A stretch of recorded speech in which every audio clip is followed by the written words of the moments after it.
আপনারা যেমন আজকে রামনবমীতে অনেকে বাড়িতে পতাকা টাঙিয়েছেন, কেন? হনুমান পতাকা ধরেছিল অর্জুনের রথের উপরে, অর্জুনের রথটার ক্ষতি হয়নি, অর্জুনের দেহরথটিরও ক্ষতিও হয়নি। তাই আমরা এটা বিশ্বাস করে পতাকা টাঙিয়েছি বাড়ির উপরে, কি না আমাদের গৃহরথ, আমাদের দেহরথ অক্ষত থাকবে রামের গুণে। নিতাই গৌর হরিব।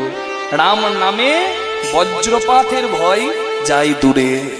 তাই গৃহরথ দেহরথ আমার মন্দির সুন্দর থাকবে রামের গুণে। কিন্তু একটা কথা আপনাদের সামনে জানাই, রাম নবমী পালন করছেন যারা আজকে বা কালকে, উদয় তিথি অনুযায়ী তো কালকে উপবাস হবে রামনবমীর, তাই কালকে যারা উপবাসী হবেন তাদের কাছে প্রণাম জানাই। আর একটা কথা সবাইকে জানাই, যদি অযোধ্যা যান, রাম মন্দির দর্শন করেন, কিন্তু সংকটমোচন হনুমান মন্দিরে না যান, তাহলে কিন্তু রামচন্দ্র খুশি হন না। হ্যাঁ, এটা রামের, এটা এটা রামচরিত মানসে বলা আছে, রাম হনুমানকে নিয়ে পরিপূর্ণ।